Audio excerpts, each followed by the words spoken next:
And hello YouTube. What you see in front of you is my PS4 and PS5 collection. What we're going to do today is talk through the entire collection, game by game, piece by piece, in alphabetical order. It's going to be a while. It's going to be my longest single video ever. But I just really felt like talking it through.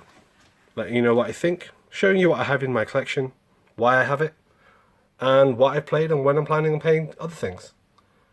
So, thank you for watching. Thank you for joining me on this. And let's get into it. Alright, starting with shelf number 1, with a numbered game on the left, number 13, 13 Sentinels, all the way over to D on the right with Disco Elysium. So let's get started. On the left we have the top shelf in reverse order. Let's just go through them one at a time. So to start off with, we have 13 Sentinels, Aegis Rim, obviously starting with numbers rather than letters. This game is one I don't know very much about other than it's by Vanillaware, and I absolutely adore Vanillaware. I love Dragon's Crown. I've got Dragon's Crown Pro. I'm trying to track down Odin Sphere. Yeah, I've heard amazing things about the game. It sounds really interesting. It's odd in that, although I've heard a lot about it, I still feel like I know nothing about it. So yeah, really looking forward to playing this. I actually have this on my PS4 and I have it on my Nintendo Switch as well, because I think initially I thought this would be a good game to play on the Switch in a handheld way.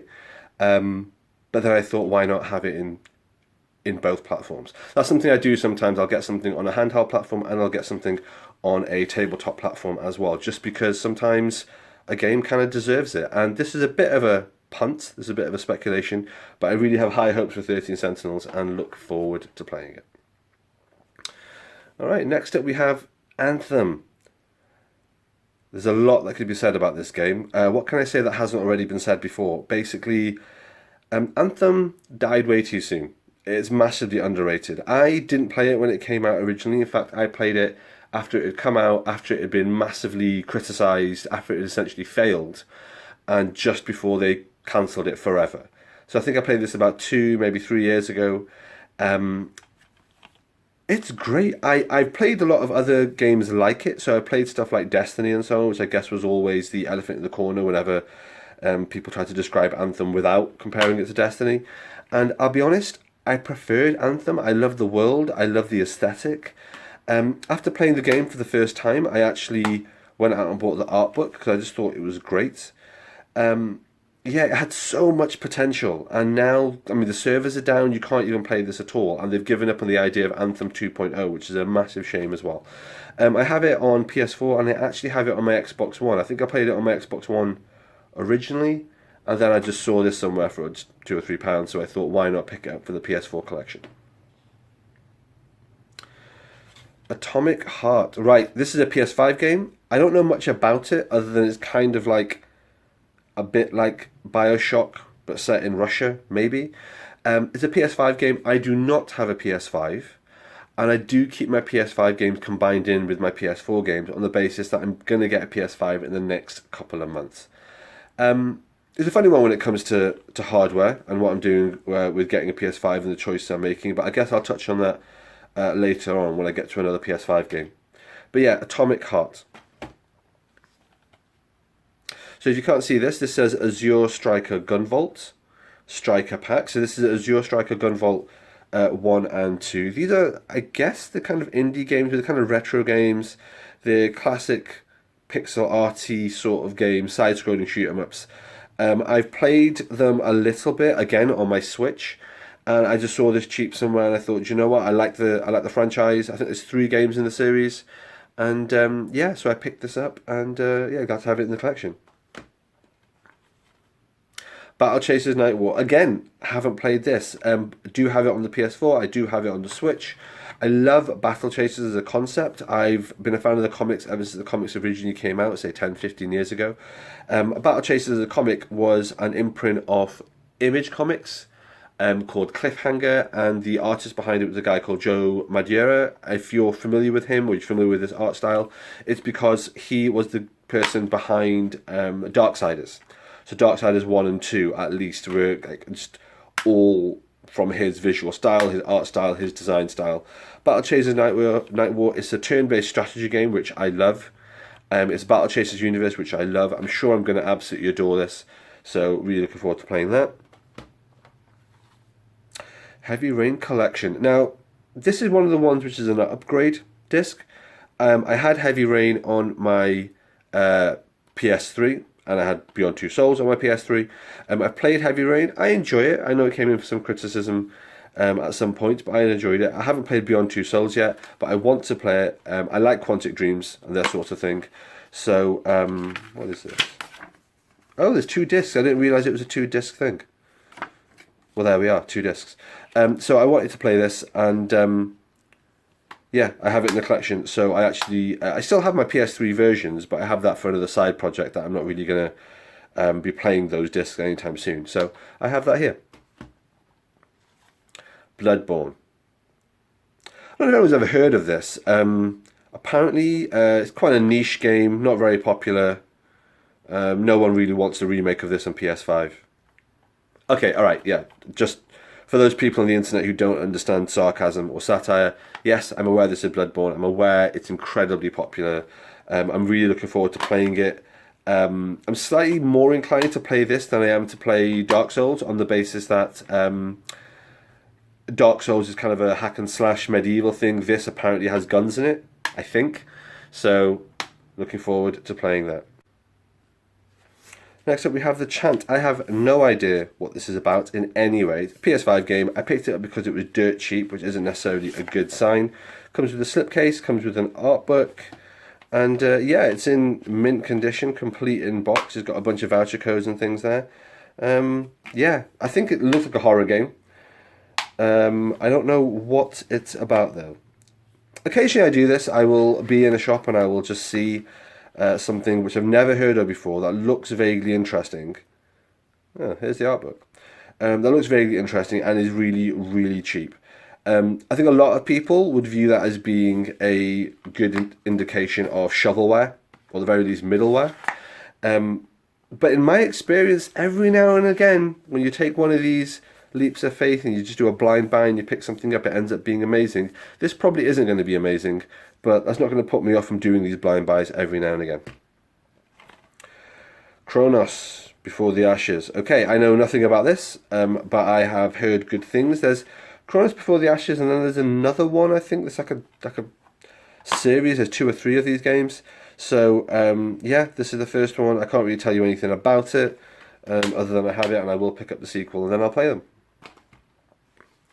Code Vein. Looks very anime, lots of swords, lots of people fighting. Again, I haven't played it, I know nothing about it.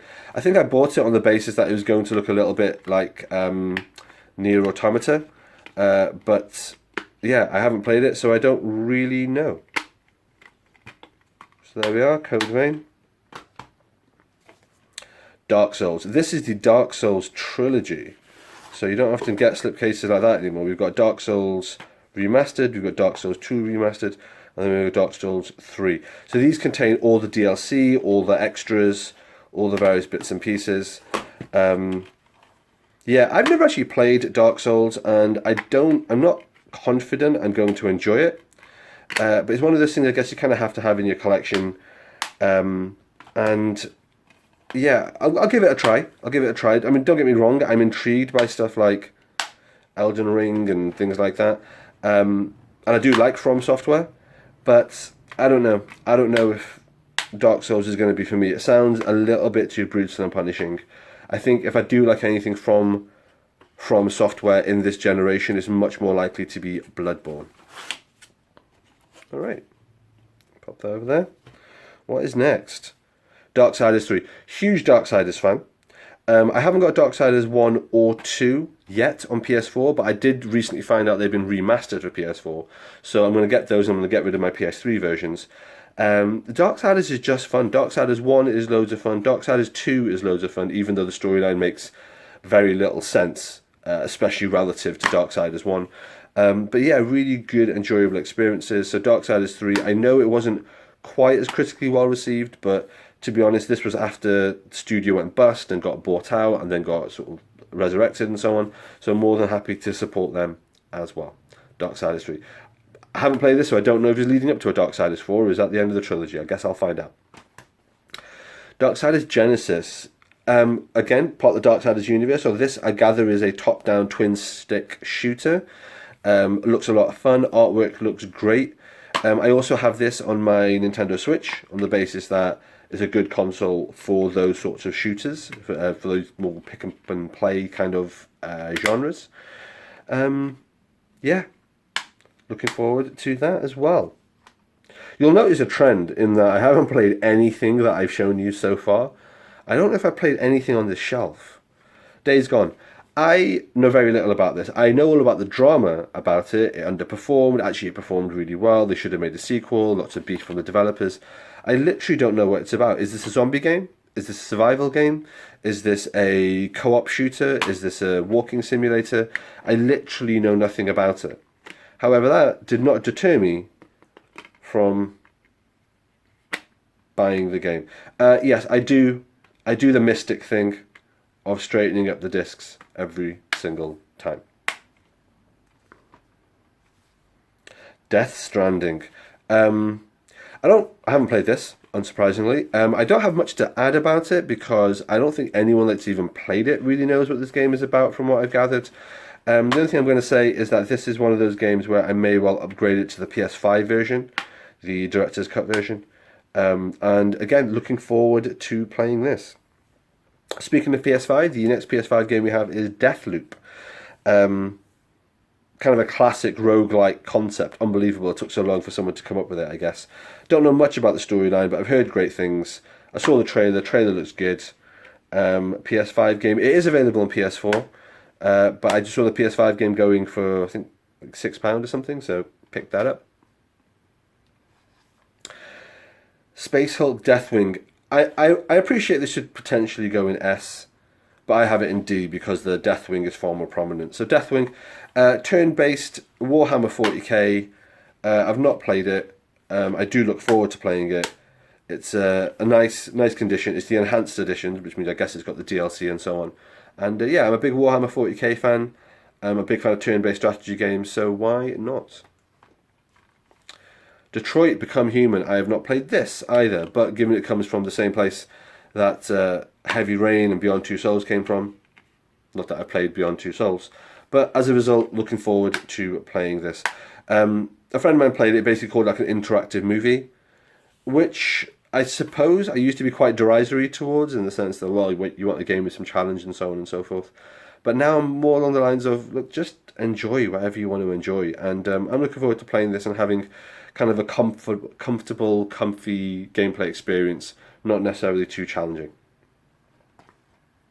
Devil May Cry 4 Special Edition. I think I got this from PlayAsia, and I think I very specifically got this because this is the only way to get an on-disc version of Devil May Cry 4 and the DLC, and the DLC being the expansion pack with Virgil and various bits and pieces. I do have Devil May Cry 4 on my Xbox 360, and so it's playable. Is it playable through compatibility with Xbox One? I'm not sure. Either way, I decided to upgrade it to this generation, and so I got the PS4 version and I got the PlayAsia version to give me all the on-disc content. Cool.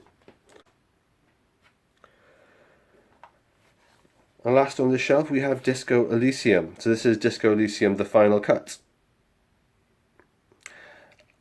I don't know very much about this game. I think that's by intention, on the basis that a lot of people talk about this the way they talk about The Matrix. You can't be told what it is, you have to experience it for yourself.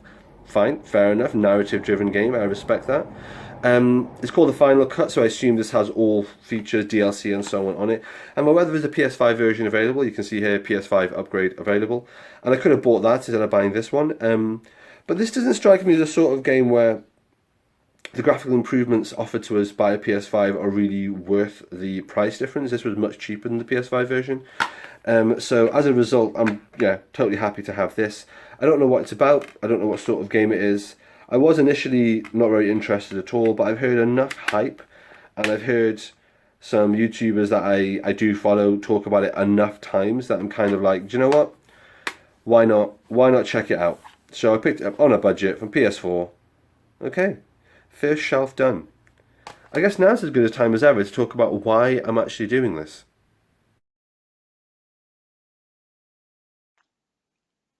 So, now that we've started and this video is underway, I just want to take a quick minute just to explain where the provenance of this video came from. And really, the reason that I'm doing this, and this is a bit of a departure from my channel, obviously, is because of a YouTube channel called Mystic, which is run by someone called Ryan. And Ryan, or Mystic Ryan, as sometimes he's called, is a really great YouTuber, really interesting channel, loads of stuff, all video game related, all PlayStation related, although it appears he's not just a PlayStation gamer. He's got loads of Game Boy games, Nintendo Switch, Xbox, that sort of stuff. But his channel is just the best place to get PlayStation news on the entire internet.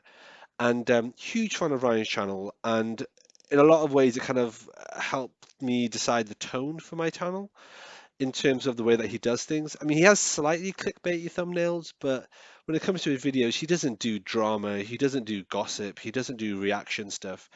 He just does very clear, very measured, very well informed and balanced commentary on video games and on the video game industry. And I personally find it fascinating. He does really long form videos, all sorts of things like really interesting unboxings, really interesting sort of news overviews, and all sorts of bits and pieces. Anyway, a couple of weeks ago, he did a video which was his overview of his entire PS4 game collection, 180 plus games. And I was watching it and I was loving it. And then it occurred to me, I thought, I've got quite a lot of PS4 games. And I had a quick count and I've got like 160 plus. And I thought, wow, that's kind of crazy. Um, I don't have many friends who are into video games or into comics. That's one of the reasons I have this channel. So it just means that I don't really get much of a chance to talk about these things. And I thought, hey, it'd be kind of fun if I did a video like this. Obviously, I haven't got the reach Mystic has. He's got hundreds of thousands of subscribers, loads of people who are into his very calm, very measured, very collected style. I don't have that. I've got a couple of hundred subscribers, and quite a few of the people who watch me leave comments saying things that my videos are boring and long and tedious. I mean, they're tedious by design, but that's how I like it. So I thought, should I bother doing this? Should I not? And so I sent out a random tweet into the ether, just, should I? Is it a good idea? And to my shock, Mystic actually replied to it and just said, do it. And you know what? I thought, why not? Why not? The hell with it. Screw it. I will give it a try. Now, I don't have the same production values as him. I definitely don't have the same kind of following, but you know what? It's a fun thing to do. So that's really the genesis of this video, taking the channel into a slightly different direction. The channel's obviously going to stay very comic related, but I thought this would be fun. Anyway, Mystic, if you are ever watching or you ever hear about this, then yeah, cheers for the encouragement. Okay, back to the video.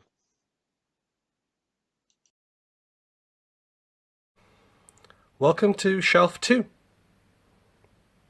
Going from D on the left all the way through to H on the right. Let's get into it. Okay, now with that hopefully useful bit of context about the provenance of this video out of the way, on to Shelf 2. So, first game here is Dissidia, or rather Dissidia NT. I have both Dissidia games on my PSP. There's Dissidia and then there's Dissidia Duodecim. And I have them both. I played the first one a bit and I didn't really get on with it, but I feel like that was more related to the fact that it was on the PSP, and I think it would have worked better on a large scale on a screen. So when this came out on PS4, I thought, hey, do you know what? I'll pick it up.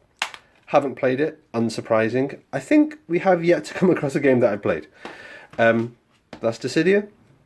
Next, I picked up Divinity Original Sin. I'll be honest, I picked this up having heard nothing about it. Obviously, it's actually really popular. It's won loads of awards, and it's really well regarded, but I knew nothing about it when I picked it up. I think I got this for like a fiver or something like that. So, yeah, keen to get into this. But for this, and with the sequel I have here, Divinity 2, I gather they're real-time syncs. Like, we're talking like 60, 70, 80 hours. And I just don't know if I'm actually going to get a chance to have that kind of time. I really just don't know. but yet to play, and maybe one day I will. Dragon's Crown Pro. I have played this. I can say, well, that's not true. I've played this on my Vita. I've got Dragon's Crown on the Vita, and I played it, and it is great. I have yet to play Dragon's Crown Pro on the PS4, so I can't corroborate what actually the difference is. I did have this on my PS3 as well, but then I upgraded to a PS4, which again is kind of a theme throughout these. The thing about the PS3 is that because there's no backward compatibility for it, it feels like there are so many things on that generation, on that platform, which are just trapped. And if I can kind of untrap any of them, there's any of them that I can get on my PS4 or on my Xbox One, I'm essentially doing that.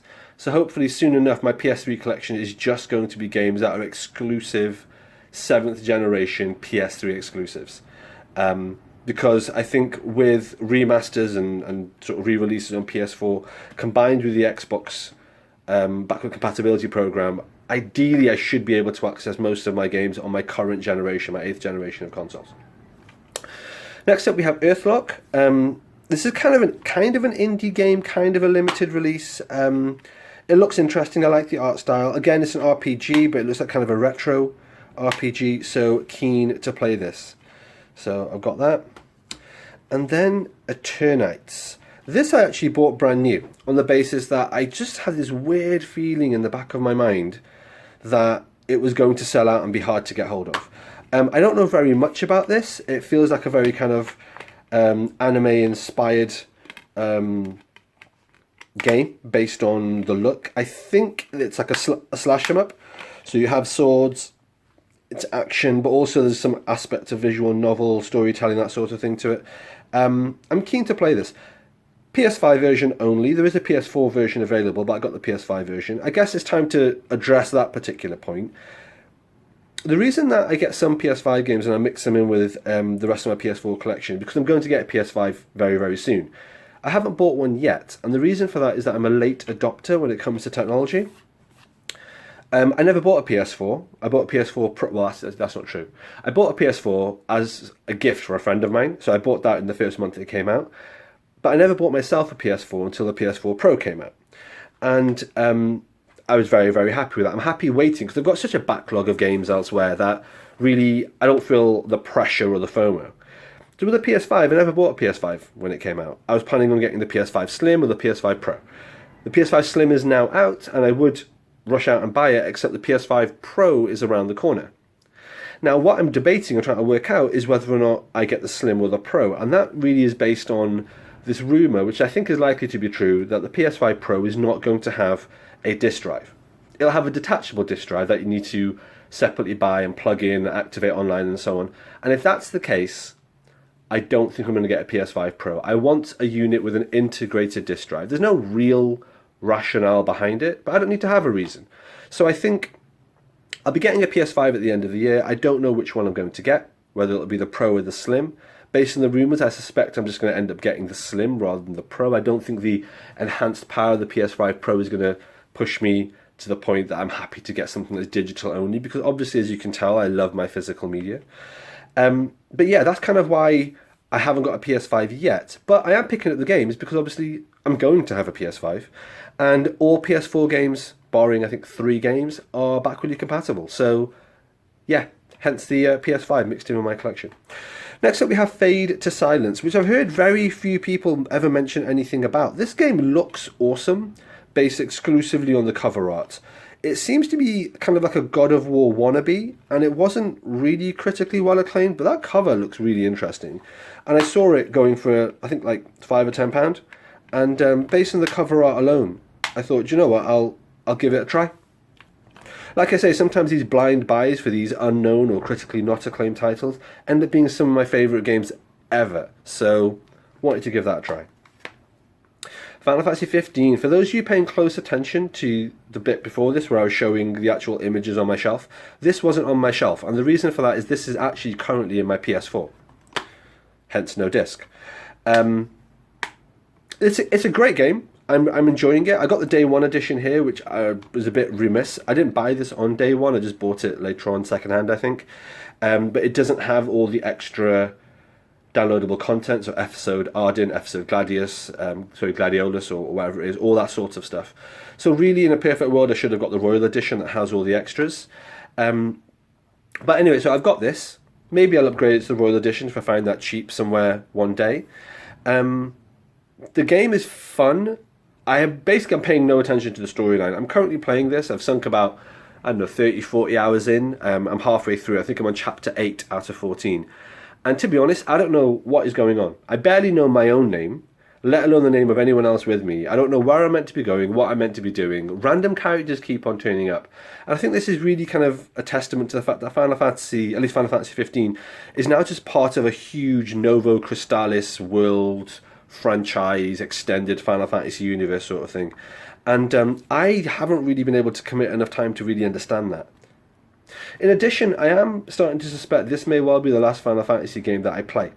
I've played all of them from 7 upwards, so 7, 8, 9, 10, 10, 2, 12, 13, 13, 2, 13, 3, and now 15. And the evolution of the fighting mechanic is going in a direction that I'm not really loving. This is so far away from the turn-based or active time-based system that I'm used to. I'm still enjoying it, but it's a very different kind of game. And from what I gather, Final Fantasy 16 is basically Devil May Cry type combat. I love Devil May Cry, but it's not what I want in a Final Fantasy game. So I don't know, this may well be the last Final Fantasy game that I play. Having said that, I'm halfway through it and I'm enjoying it. Alright, on that note, we've got Final Fantasy Type 0 HD. This was originally on PS Vita, but as I gather, it was never actually translated. So now it's been released on the PS4 in an HD version. I know nothing about it. I don't know where it fits in. I think this was originally called Final Fantasy Agito, as part of the Final Fantasy 15 universe, but now it's a standalone thing. Got it, haven't started playing it, keen to get into it one day. Stranger of Paradise, Final Fantasy Origin. Now, something I'm conscious of here is that there's a PS5 upgrade available, but there's also a PS5 version available. Really, I guess I could have got the PS5 version. I haven't played this yet, and I'm not going to play this by the time I get my PS5. But I don't know. It feels like in a lot of games there's not much of an appreciable material difference between the PS4 and the PS5 version. Yes, ideally, if I have a choice between the two, if they're both equally priced and they're both available, I'll get the PS5 version. But a PS4 version for something like this, unless I find the PS5 version going for dirt cheap, I'm probably not going to upgrade. I'm probably just going to hang on to this and just play this, because I think that marginal graphical improvement, marginal performance improvement won't really affect me. It won't really bother me. Okay, we're on to For Honor, online connection required. This is a multiplayer only game. I didn't really realise that. I bought this just because it was there. It's complete, it's in box, it's in good condition. And it was literally when I was watching Mystic's video going through his collection where he pointed out this was kind of no longer really a game that you could play, and it was all multiplayer only. And I was going to actually stick it on eBay or give it to a charity shop. I've looked into it a bit further though, and apparently there is a single player sort of campaign, even though it's online. So I'm going to give this a try. It might be like Overwatch or Evolve, where I play it and I just think it sucks, but it may or may not. So I'm going to keep it for now, and I'm going to try it and see how it goes. Forspoken. Oh, what to say about this? Well, it's a PS5 version. I believe there is a PS4 version, but I got the PS5 version because it was the same price. I know not much about it. I mean, it feels to me like it's an open world action game, crafting, fantasy, all that sort of stuff. Maybe a little bit like Horizon, maybe a little bit like, you know, insert game here, I suppose. So many games are like this. I think what I know about this is the same thing that most people know about this, which is that the dialogue looks terrible. I know when this came out, it was quite fashionable to bag on it and say how terrible the dialogue was, and I kind of avoid those internet parlance because I think they're very puerile. But then I did watch some cutscenes of the dialogue, and it looked awful, and she seems really annoying. But nonetheless, it's a AAA game, probably worth a play. I'll give it a try. Frostpunk Console Edition. Now this one, what I gather, is like a real-time strategy game. I don't know much about it. Again, the soundtrack is amazing. I've listened to it on YouTube a couple of times. But just the idea of like Frostpunk, kind of like a cyberpunk post-apocalyptic kind of aesthetic.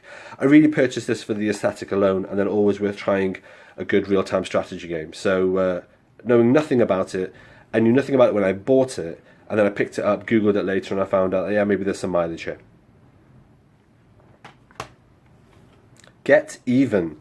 I can't honestly tell you who this is from. I think I bought this thinking it was part of the Until Dawn Dark Pictures Anthology sort of series.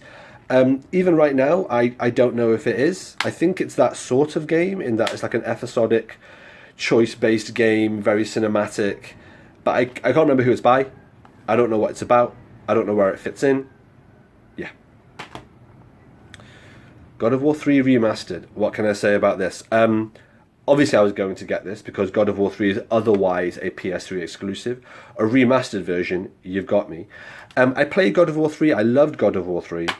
However, when I played it on my PS3, I found it to be slightly glitchy. Like, some of the cutscenes were a bit glitchy, some of the audio was a bit glitchy. So actually, I'm looking forward to playing it again on a PS4, where hopefully the performance will be absolutely on top. So, yeah, I've got this, and I am glad I have it. God of War 3, absolutely brilliant game. What I think is quite criminal is that God of War Ascension hasn't been remastered for PS4, because that is an absolutely awesome game as well. Top notch, same level as God of War, I think. And the fact that you can't play it on PS4 is a real shame. I do have it on my PS3, and I am running it on Battlesera on my PC and stuff as well. But it's just, yeah, it's a real shame that you can't get a legit God of War Ascension. But fingers crossed, maybe one day. Speaking of which, God of War. Again, I hate it when they do this with the names. Like, they could have called it something else, but this is God of War 2018, as they call it, start of the Norse mythology series. So I've got this. This is one of those games that I think came out on PS5 as well. Did it? I can't remember. No, maybe it didn't. Maybe this is the last one song of the PS4 version. The sequel, God of War Ragnarok, is available on PS4 and PS5. I'm going to pick it up on PS5 if I can. But what else can I say about God of War? It's amazing. I'm looking forward to playing this. What I plan to do, actually, is take a week off work, and what I want to do is play the entire series. And I mean the entire series. I've got the Origins games on PS3 and on my PSP, so I've got Ghost of Sparta, Chains of Olympus, then I want to play God of War 1, 2, 3, obviously 3 here, and then Ascension, and then God of War, and then God of War Ragnarok. So 7 games, and I'm keen on playing them all back to back. It may take me longer than a week, but that would be a hell of a fun time. Next up, Gravity Rush Remastered. I have this on my PS Vita. Is it a Vita game? It is a Vita game. I've got it on my PS Vita. I haven't played it. It looks great though, and I really want to play it. And I don't actually crack out my Vita as often as I should, to be honest. So having it on my PS4, which is already plugged in, already all set up, it's just easier. It's less friction for me to play. So I'm quite keen, quite looking forward to playing this. And then I've got Gravity Rush 2, which I picked up at the same time as Gravity Rush, on the basis that I was worried it was going to become like a bit of a whale and kind of hard to get hold of. So I wanted to get it as soon as I could. Again, I've played neither of these games, but they look good and they've reviewed well, and it's just my sort of thing. Why not? Grip. I got Grip as a gift because I'm really into anti-gravity races and sci-fi races, so I love Wipeout, Redout, all those sorts of games. Grip was good, but it wasn't quite scratching my itch. Obviously not an anti-gravity game, but in that sense I was hoping for more of an arcadey, more of a maybe Jack X-y sort of feel, and it really didn't have it. It was okay, and I played it and I finished it very rapidly within a couple of days, but yeah, not brilliant, but not bad, so I'm still keeping it in my collection. Guilty Gear XRD Revolution 2. I'm a fan of 2D beat-em-ups. What can I say? I'm a big fan of 2D beat-em-ups. Guilty Gear is a good one. So I've got this, I've played it, I've enjoyed it. I've played most of the Guilty Gear games, and yeah, I've got this one here. So this is Guilty Gear Strive. This is the most recent Guilty Gear. Nice cover, nice artwork, complete in box. I have this on PS5. It's available on PS4 as well, but again, I happen to get the PS5 version. I preferentially try to get PS5 versions, as I've said, for all the reasons I've just explained. And yeah, this was pretty cheap, so fan of 2D fighters, why on earth would I not get this? Gungrave Gore. I'm a big fan of Gungrave. Gungrave and Gungrave Overdose on PS2, fun games. So when I found out this was available, and I saw it, picked it up, nice and cheap. I haven't played it yet, unsurprisingly, but yeah, I thought I would check that out. So I've got Gungrave, kind of a fun Just a fun action game. I mean, it's quite retro. At least the ones that I played are retro. Obviously, they're on the PS2. But yeah, sometimes you just want good, clean retro fun. That takes us to Hitman. This is the definitive edition for Season 1. Not really much to add on that. It's a Hitman game. Everything on here should be on the disc. So it should be a 5-episode series fully on the disc. And then on that note, we have Hitman 2. So again, this is the full second season. I know there is a third season as well. I believe that's on PS5. In fact, it might be dual generation. But if so, I'm waiting to pick that up. And again, I'll probably try and get it on the PS5. Unless the PS5 is much more expensive, in which case I may well just get the PS4 version. Alright, that takes us to H.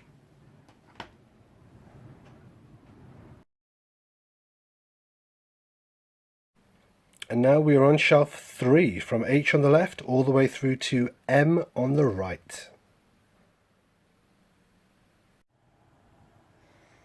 Alright, so getting onto shelf 3, let's start off here. We have Horizon Zero Dawn. What can I say about this? I adore Horizon. It's by Guerrilla Software, which are now a Sony Studios development studio, and I'll be honest, I've got their Killzone games. We're going to talk about Killzone later on, and I was never that much of a fan of the Killzone games. They were beautiful, and they were technically very accomplished, but they never really clicked with me in any way. They definitely weren't Halo beaters. But I remember the very first time I saw a trailer for Horizon, and I was just blown away. This scratches every itch I've ever had. Strong female protagonist, and every aspect of Aloy I love. The world, the design, the aesthetic of the enemies and the monsters, the whole thing is just so good. It's just so good. It's just so interesting. So yeah, this is Horizon Zero Dawn, and I love it. It's interesting, in Mystic's video, he does point out that there's a little bit of a backlash to Horizon, I guess, in the sense that it just does everything by the numbers really well. It's an exploration game, it has viewpoints and synchronization, it has crafting. In many ways, it is a by-the-numbers AAA title, but I'm not going to have that as any kind of criticism of it, because it just does everything it does just so damn well.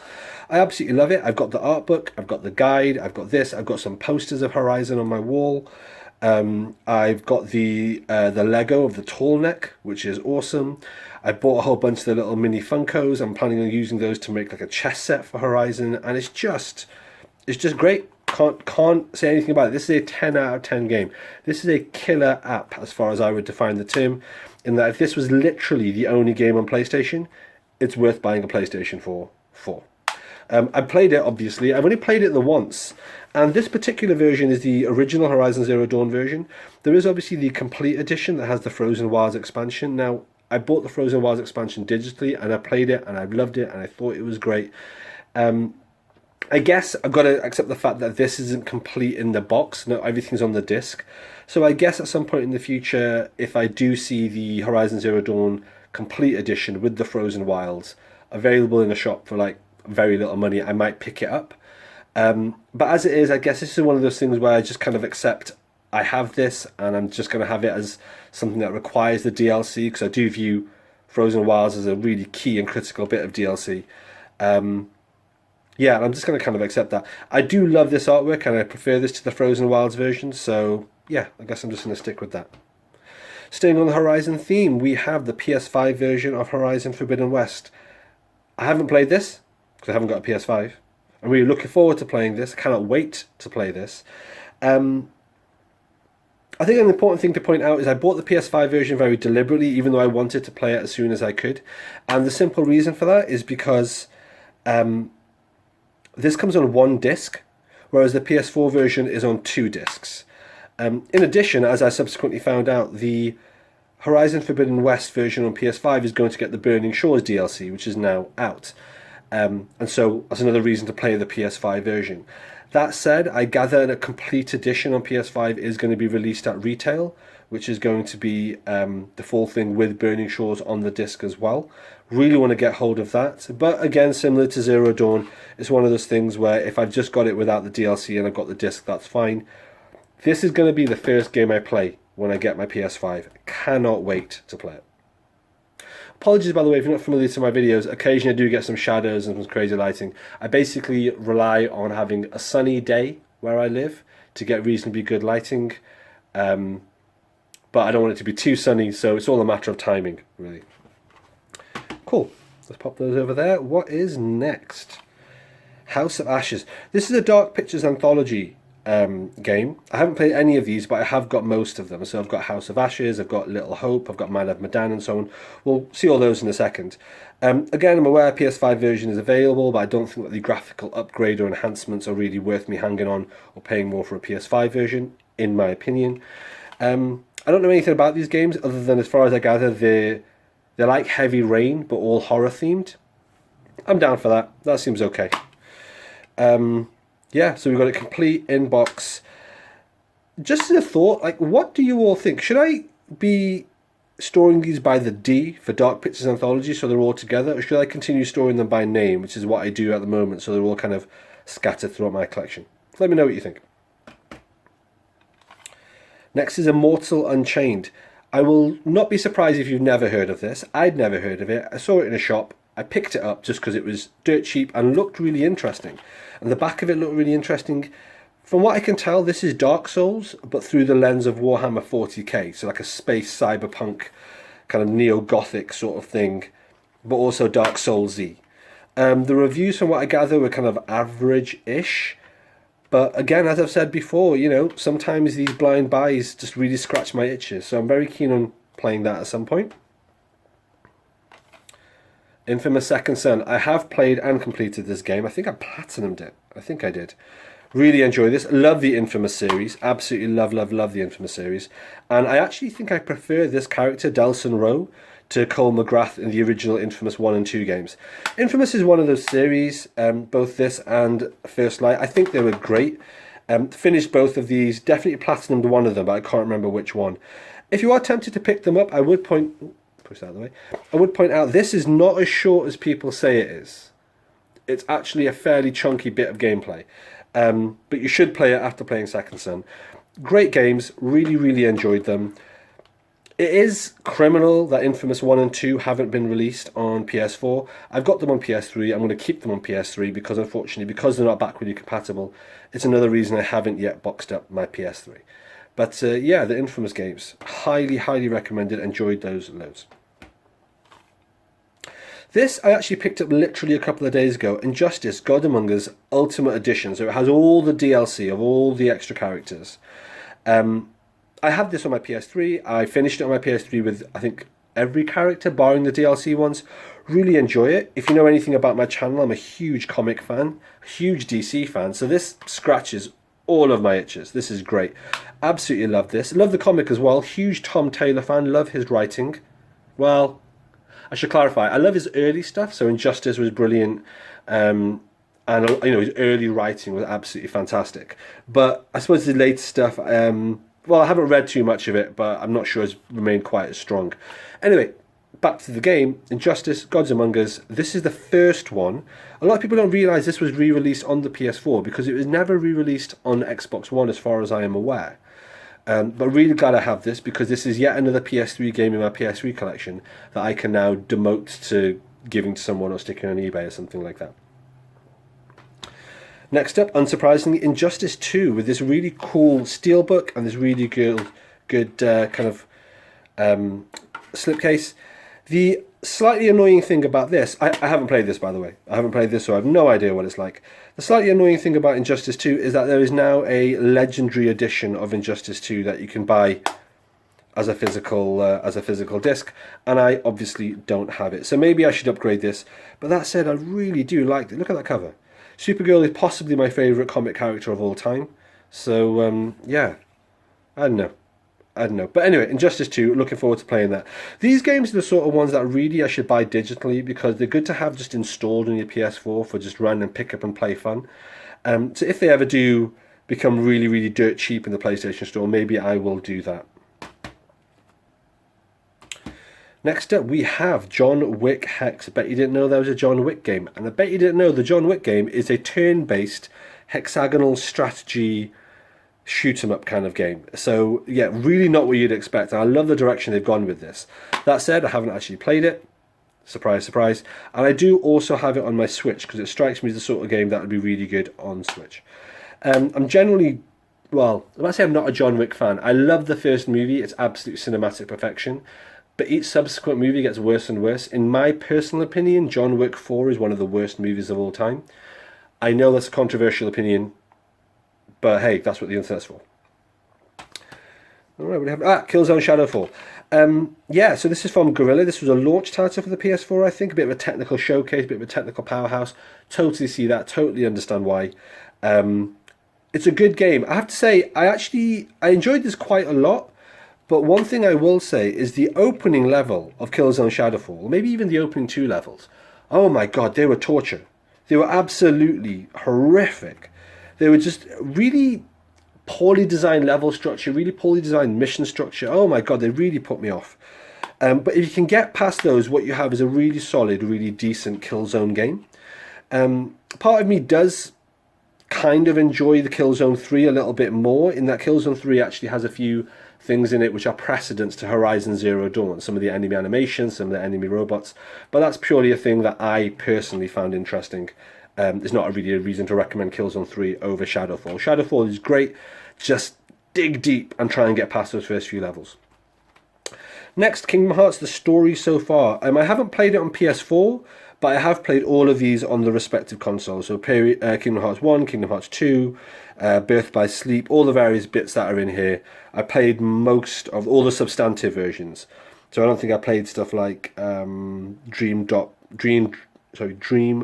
Distance and things like that. But otherwise, I thought I'd have it here for completeness' sake, so that I wouldn't have to hang on to my older versions on other platforms.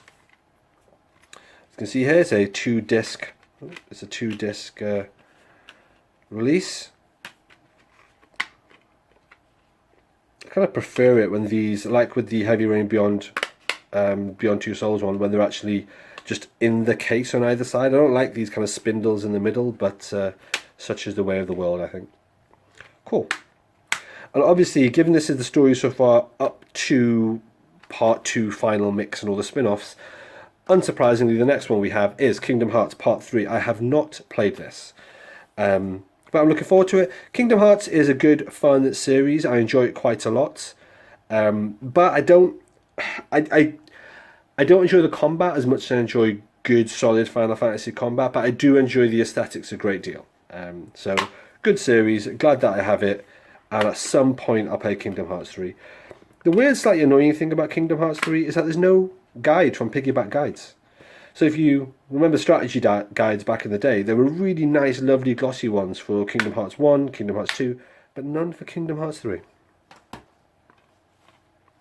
Lara Croft and the Temple of Osiris. So on the Mystic video, which I watched and obviously inspired all this, on the Mystic video, he mentioned that they have the box here and inside is just the download code.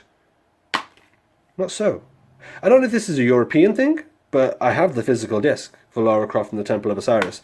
And again, having this means that I don't need to rely on having the PSN version or the Xbox Live Arcade version. And I think I just found it in a shop for like a £5, so why not?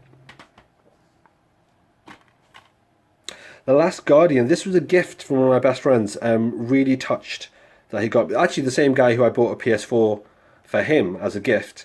And then I didn't even have a PS4 myself or a PS4 Pro, and he bought me this a little while later as a birthday present, which I was very, very touched by. I haven't played The Last Guardian. Again, very much looking forward to it. I love Ico. I love Shadow of the Colossus. I have both of those. I've played both of those. So looking forward to this as well. So this is kind of like an indie niche game, very low budget, not really well known by... Okay, all right, sorry. I'll stop joking. Yeah, Last of Us Remastered. I actually found this in a charity shop, new and sealed, for £3. So I picked that up. It's the remastered version. Looking forward to playing it again on PS4. I've already played it on PS3, but for some reason, when I played it, the visual and audio bugs were slightly annoying to me.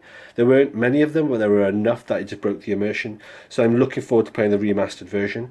I am aware it's now been completely remade for PS5. I will definitely pick that up at some stage. Because as far as I view it, remasters and remakes are different enough that it's worth having both of them.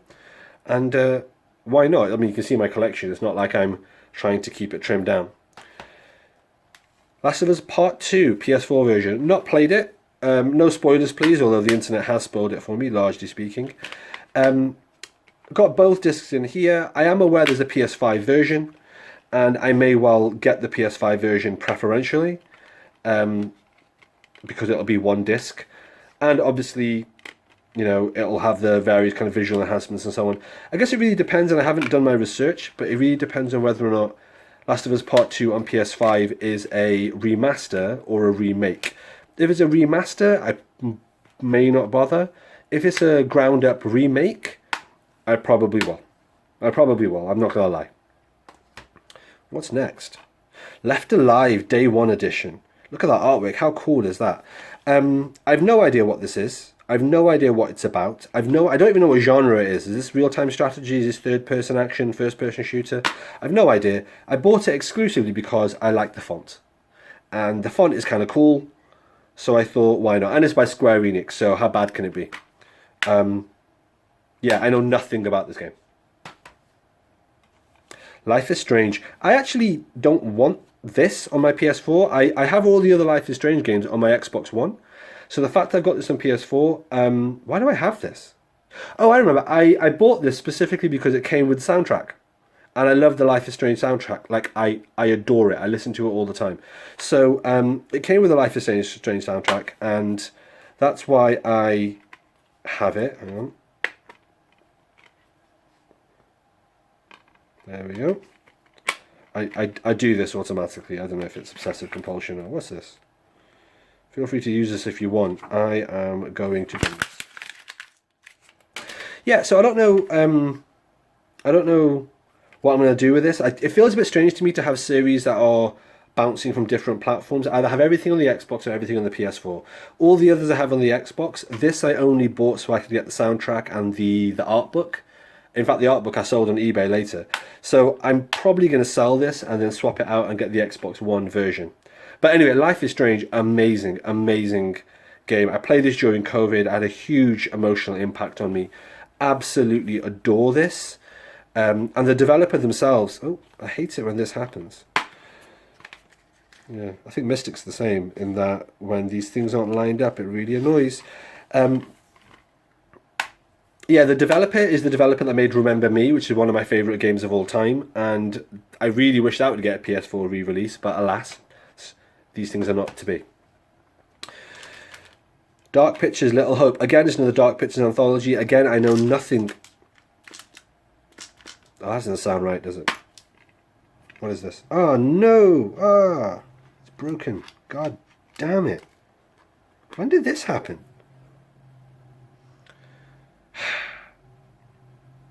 Life. Right, okay, I'll bin that as well. That's annoying. Well, at least it's only here, so it's not the end of the world. Okay, what's the disc like? Well, the disc looks good. Disc looks good. I'll try to get a new case for it. Let's see where we go. Cool. Again, Little Hope, Dark Pictures Anthology. I know nothing about it. Lords of the Fallen. I think this is the original Lords of the... It's been re-released, hasn't it? Well, they made a sequel which has the exact same name, right? I'm pretty sure that's the case. Anyway, basically it's a bit like Dark Souls from what I gather. I haven't played it. You will not be surprised to hear that, obviously. But yeah, looked interesting. I think I picked it up because it came with the soundtrack, and the soundtrack was kind of cool. So yeah, Lords of the Fallen. I am conscious at this stage that so much of my collection is different to Mystic's. Like when Mystic did his video, I was looking through it and I was like, we have an overlap of maybe 20% of our games, which is so surreal given how many he has and how many I have. But I guess it just shows how massively different our tastes are. What's next? The Lost Child. You probably haven't heard of this. I hadn't heard of this until I was just doing some random Googling on a game that I have on PS3 that I really enjoy, which is called El Shaddai, Ascension of the Metatron. And this is the sequel to El Shaddai. So if you hadn't heard of it, yeah, it exists. So the minute I found out about it, I ran out and bought it straight away, brand new, because it struck me as the sort of thing that probably has a relatively small print run. I have no idea what the mechanic of the game is. It looks a little bit like, is it a card battler?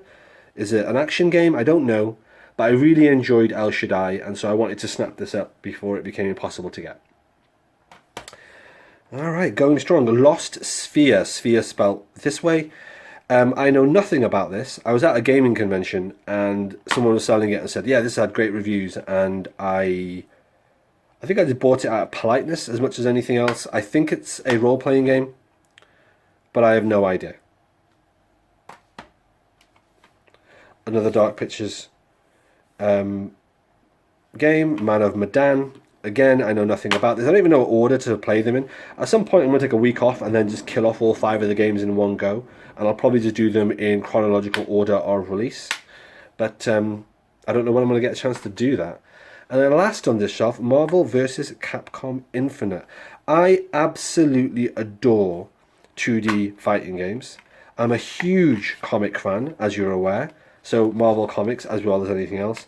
And I'm a massive fan of Street Fighter and Capcom fighting games. So, yeah, this scratches every itch. I played loads of Marvel vs. Capcom 3 on my PlayStation. Sorry, my PlayStation 3. But I haven't actually played this, so I am looking forward to doing this at some point as well. Alright, wow, goddamn. Okay, that is my 3rd shelf of games.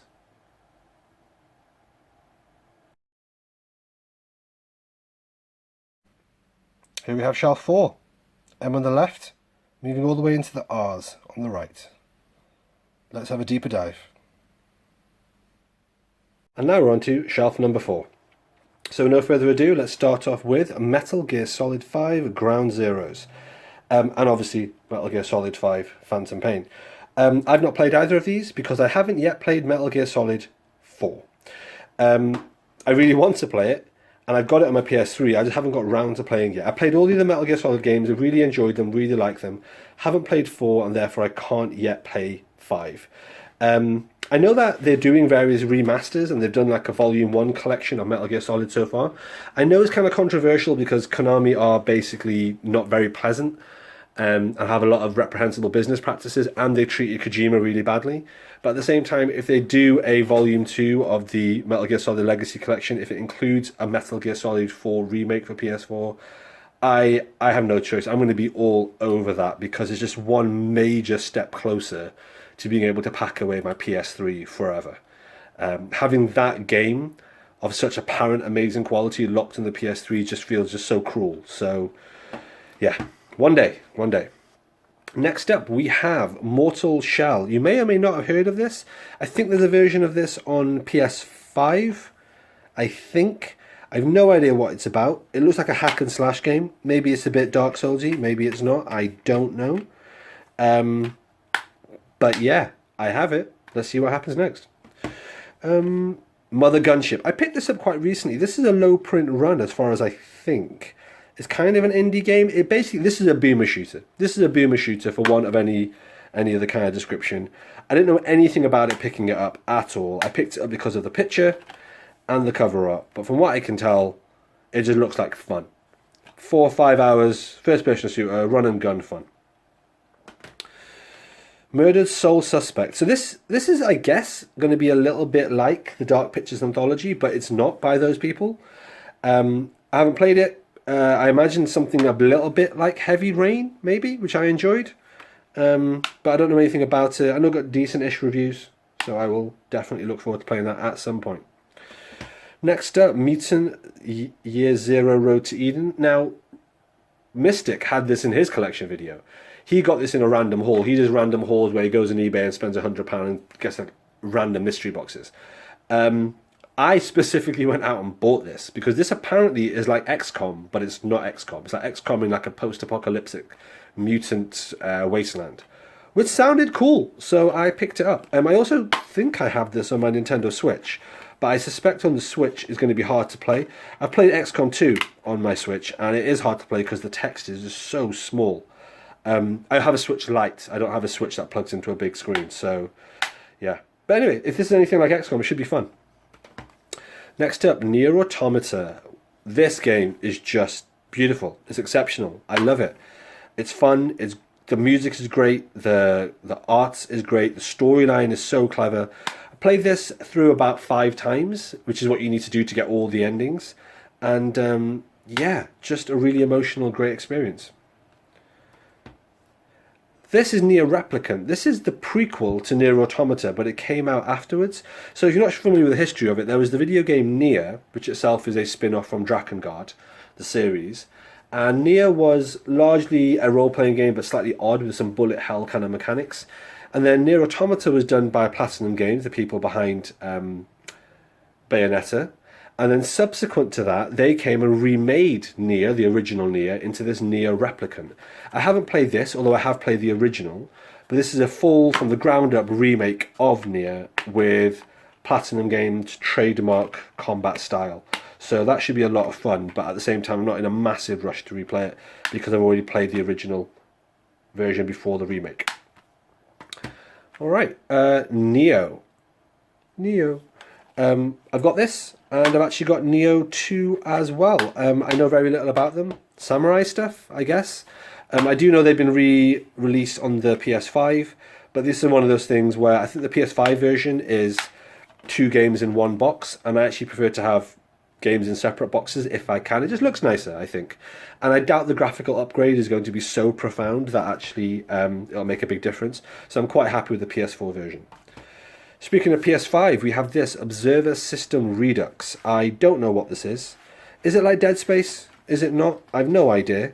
Day 1 edition. I don't know what it's about. Loose disc. Oh, devastating. Oh, it's a 2-disc game. I didn't even know that. Don't know what it's about. Don't know if it's any good. I'm not even... Oh, this is a soundtrack? Okay. I might sell this on eBay. What I tend to do is when I get games like this that have like separate soundtrack discs or things like that, I tend to sell them on eBay and get rid of... If they're like a multiplayer disc only, which is only for multiplayer or online multiplayer, I might sell that. You'd be surprised who might buy these things. But yeah, I don't need this. Comes with an art book as well. What's the art book? Okay. I really don't know what this game is. Is this like Dead Space? I'm assuming it's a bit like Dead Space, but I just do not know enough.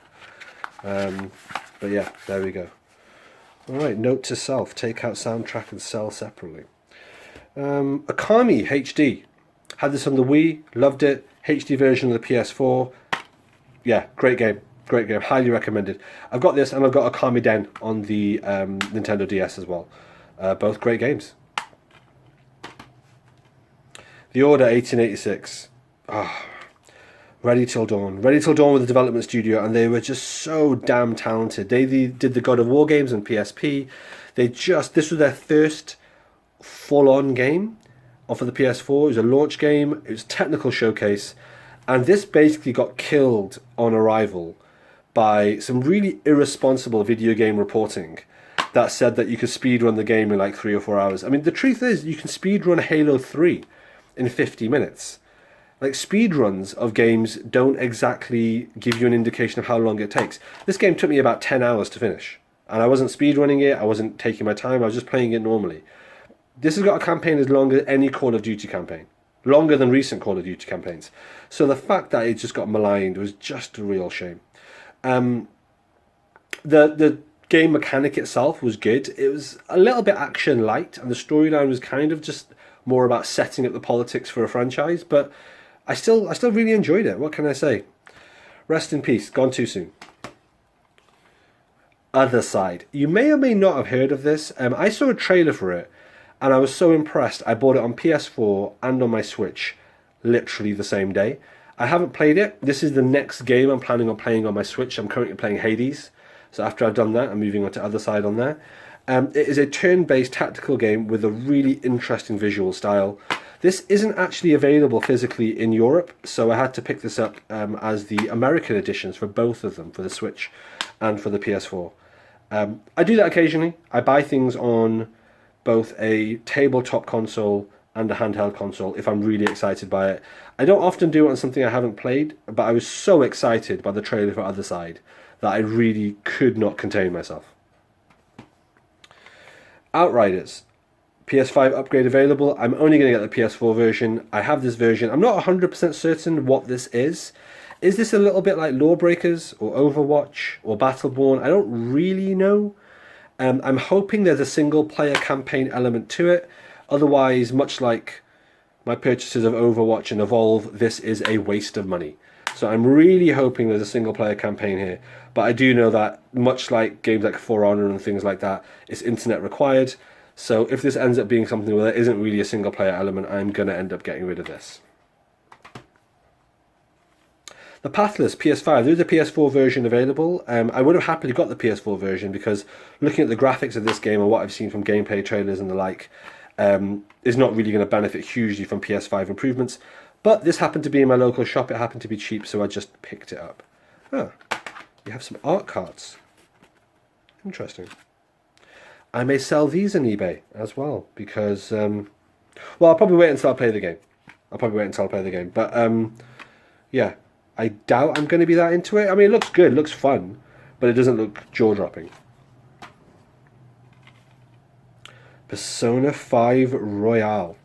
I don't really know what to say about this. I don't know anything about Persona, but I have recently become slightly obsessed with having all the Persona games. It's going to come as a little bit of a blow if I end up playing them and finding out I don't like them whatsoever. But I have a sneaking suspicion I'm going to get quite into it. I'm quite a fan of Atlas games, so yeah.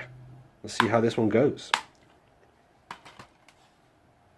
Proteus. I've got Proteus on PS5 and I've got it on my Switch. I think I pre-ordered this. I think it was a limited print. This is a quintessential boomer shooter. It looks like a lot of fun. So again, looking forward to playing that. Not a fan of the cover artwork, but everything else about it looks great. The Quarry. A little bit like a Dark Pictures anthology game. It's PS5 because I figure by the time I get around to playing it, it'll be at least the end of this year, if not beyond. And by then I'll have a PS5. Like I say, it feels a bit like a Heavy Rain, Dark Pictures anthology sort of story, sort of mechanic. So if that's the case, I'm sure I'm going to enjoy it. So I just picked it up, basically. I forget who made this. This is by yeah, it's by Supermassive. Yeah. So there we have that. Okay. Ratchet and Clank. This is not Rift Apart, which is a PS5 exclusive, I believe.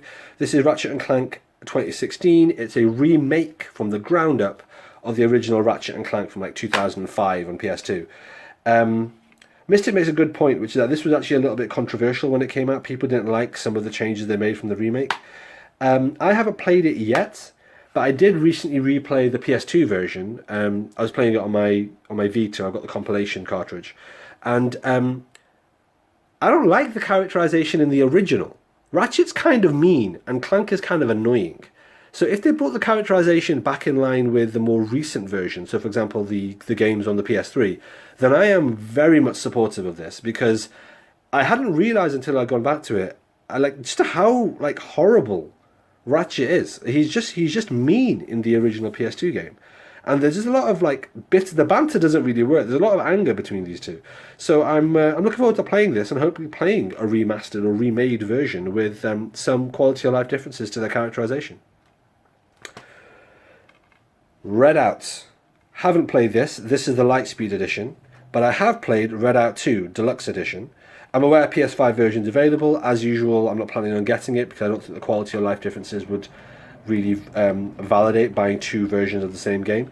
But what I will say is this. Redout 2, which I played a fair bit of, wow, it's amazing, but it's an odd game. For a start, it's an anti-gravity racing game. Fine, it's like Wipeout. Except it's not like Wipeout. It's more like a flying simulator. Like there's bits where your floating vehicle takes off and you have to adjust pitch and yaw and incline. Yeah, that's right, yaw, as in Y-A-W, yaw incline. And you have to adjust all these things so you can land correctly and you're flying. And it's weird. It's part flight simulator and part anti-gravity simulator. As well as that, the storyline for this is incredibly rich. Like every level loads up and it has a little historical blurb of where in the future it is and what's going on. And I read it and I'm like, what? Is there like a whole movie or a TV series or a Redout expanded universe? Like the lore for this is just so rich and nuanced. It's slightly crazy. In addition, it's not as fun as Wipeout. I was kind of hoping it would be, But I think a good way to look at it is Wipeout and anti-gravity races like that. So Wipeout, Extreme G3, F-Zero. Those are arcade anti-gravity races.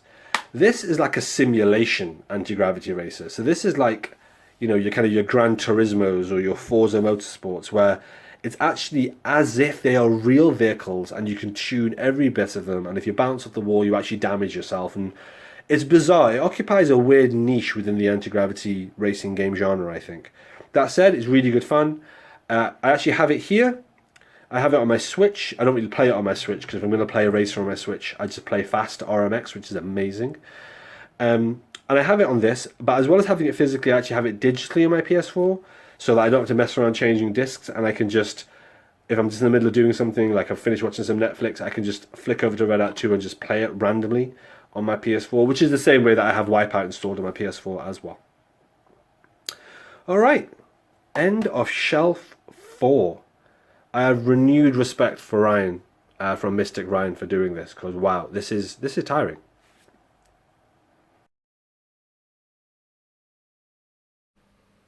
Shelf 5 is largely dominated by Resident Evil, but we start on the left with the R's, and we continue all the way to S on the right. And here we are on shelf 5. So we're into the R's now. The first one we have is a game called Relayer. You may not have heard of this. I hadn't heard of this. I just randomly came across it on I think it was I Am 8-Bit, or, oh, here it is. Red Art Games, the website, who are like limited run and special reserve games. They do small runs of physical releases for otherwise games that aren't going to be released physically. PS5 version is available. I think that was sold out, so I got the PS4 version. The game, as I say, is called Relayer. I know very little about it. Command a squadron of stellar gear humanoid weapons developed from the technology of ancient alien civilization to defend Earth from the invading Relayer aliens. I mean, what's not to like about that? Basically, giant robot battles. I think I saw a gameplay trailer, and that's basically what it looked like, so I thought, do you know what? I'm in. So I haven't played it yet, but there we have it. Then we have Republique. This has been out for a while. This was on PS3 originally, I think, or maybe even Xbox 360. It's been re-released on a bunch of platforms. I've got it on Switch digitally, and yeah, I wasn't aware they were doing a physical print, but I just saw this one day, and it was going cheap, so I picked it up. Again, I haven't played it, but it meant to be pretty good. PS5 game, Returnal. So, I mean, not much to say about this other than that it's meant to be amazing. I'm really looking forward to it. It's probably going to be one of the first PS5 games I play after Horizon Forbidden West. Yeah, it looks really interesting. I've had no spoilers about it. Yeah, Relayer. Looking good.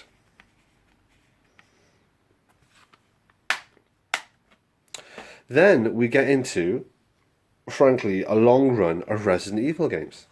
So this is a Resident Evil Origins collection. I got this as a gift from my partner. I think it was on my Amazon wishlist.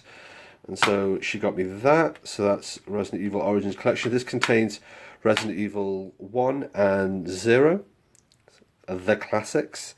I'd say I'm quite a fan of Resident Evil. I remember playing Resident Evil 1 on my Sega Saturn back in the 90s.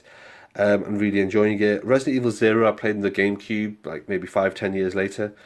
Yeah, like good games. I guess now relatively dated. I'm hoping that these remakes update the tank controls into kind of more modern controls. But otherwise, yeah. Keen to play that. Speaking of which, has anyone seen the new Resident Evil movie, the one with Robbie Amell? I think it's called something like Welcome to Raccoon City. If you get a chance, it's surprisingly good. Here you have Resident Evil 2 on PS4. Yeah, the new... I'm just going to go through them all because there's so many of them. The new Resident Evil movie is not part of the Mila Jovovich movies. It's actually just a good standalone Resident Evil movie, much more faithful to the games. Also stars the actor that plays Luther in Umbrella Academy, so a guy called Tom Hopper, and it's generally just good. Resident Evil 4, huge landmark title. I mean, massive impact on so many other games and franchises, including Gears of War. I have, obviously, you've seen Origins 2, 3, 4. I don't have the remake of this. This is just the remaster of Resident Evil 4. I am aware there's another Resident Evil 4 that's been released, which is a from the ground up remake of every single mechanic and parts of it. I don't have that yet, but I will get that. Resi 5. I had this on the PS3, and I have now... What have I done with that? Anyway, I've gotten rid of it, because I now have it all on PS4, which is nice. And of course, being on PS4 means also it's going to play on my PS5 when I upgrade my PS4 Pro to a PS5, so that's nice. Resident Evil 6, again, this contains all DLC, all bits and pieces. I haven't played this. I heard horrible things. I heard terrible reviews. But now that I have the whole set, I may as well have this as well. That then takes us to Resident Evil Revelations. I have this here just because, to me, this kind of feels as a good capstone to the existing Resident Evil 1 to 6 block, like the classics. So you have Revelations. This was originally on Nintendo DS or 3DS, was it? I don't have it on either of those. So I got the re-release on Resident Evil 4. On PS4. Revelations Part 2. And here we have it. Again, played neither of these. But yeah, again, at some point I will probably do a big Resident Evil run through, but I figure that'll take me about a month to do all the games, especially if I get the Resident Evil 4 game that I don't have as well. I mean, there's a lot of game time. Subsequent to that, we have Resident Evil. So this is the 7th one. It's VR compatible. And yeah, complete inbox. Got that here. I don't have PlayStation VR. So I don't have any dedicated VR games, and the reason for that is I've never really wanted VR, and PlayStation VR, it just never really got its hooks into me. I expect I'm never going to get PSVR now, because PSVR 1, at least, is now obsolete. Obviously there's now PSVR 2, I have no PSVR 2 games, but that said, I suspect I am going to end up getting it, and I'm probably going to do that exclusively for the Horizon virtual reality game. That's how big a Horizon fan I am. Yes, I'm probably going to spend £500 on PSVR just to play Horizon, but that is not going to help me playing this, because this is not compatible with VR2. This is only compatible with the original, which I can't see myself getting, to be honest. PS5 game, Resident Evil Village, the 8th one in the series. Got it on PS5 just because it's available on both platforms. And I came across the PS5 one. This is one of those games where I think potentially the PS5 visual upgrades and the kind of benefits that offers may well be beneficial. And yeah, as I say, I'm hoping to have a PS5 by the end of the year. Alright, out of the Resident Evils, we're onto a game called Rive. I don't know much about Rive. It's a side-scrolling shoot-'em-up from what I gather. This is a limited print from somewhere, I can't remember where, but I bought it at a video game convention, and it looks like fun. I'm a big fan of 2D, well, both 2D beat-em-ups and 2D shooting games, so this is, you know, exactly the sort of thing I would like, and it's been critically acclaimed. Oh yeah, it's from Limited Run, so why wouldn't I pick this up? Alright, Sekiro, Shadows Die Twice. Basically, I know nothing about this, and it was described to me as Dark Souls but with samurai. I haven't even played Dark Souls, but based on that, I'm in. So Sekiro, Shadows Die Twice. I believe the PS5 version of this. Again, picked it up on PS4. I imagine there's going to be marginal kind of graphical upgrades, at least for someone like me. And therefore, happy to have it on PS4. If I see a PS5 version cheap at some point in the future, I may well upgrade, but not a huge desire to do so, or a huge need to do so. I should probably point out, when I say things like I don't see there being much difference in the graphical fidelity between PS4 and PS5, or I think the graphical improvements aren't going to avail me very much, I'm not saying that there aren't graphical improvements. I know there are, and I know there are hundreds of people on the internet that will rush to the comment section. Oh my god, how can't you tell the difference? Playing PS4 is like having Vaseline rubbed into your eyes. It's so blurry, frame rates are so terrible. People will say all these sorts of things. That's fine. I've no doubt that you feel that way, and there are technical benchmarks. If you watch stuff like Digital Foundry, there's all sorts of DF clips from Digital Foundry, going through all the technical benchmarks and frame rates and frame skips and all these sorts of things. That's fine. I can't see the difference. That's all it comes down to. I've seen side-by-side plays of things like The Last of Us remastered for PS5 and Last of Us on PS4, and I can't tell the difference. I don't know what that's caused by. Maybe my internet isn't buffering the right high-resolution videos from YouTube. Maybe my TV screen, which is an HD TV, maybe it's not HD enough. It's not a 4K TV, it's not OLED or QLED. Maybe it's my eyes. I wear glasses, and even with glasses, my eyes aren't up to 20/20 visibility, so maybe it's me. Maybe I haven't got the right sort of HDMI cable coming out of my computer into my... Do you get my point? Like, I don't know what the deficit is, and it may well just be me and my aging eyes, but the point is, I rarely see a huge or noticeable or appreciable difference between PS4 and PS5. For me, graphical fidelity has largely just topped out. And I know that's a controversial and largely widely maligned thing to say, but it is true, and I'm not expecting anyone else to agree with me. I'm not expecting anyone else to have the same opinion. That's just kind of where I sit in it. That said, if I can get a PS5 version, obviously I'm not insane. I'd preferably get a PS5. If I saw this in the shop and I saw Sekiro PS5 in the shop and they were both going for the exact same amount of money, I would obviously pick up the PS5 version. Unless I planned on playing it literally in the next 3 or 4 months. So, yeah, that's just some thinking about PS5s, I guess.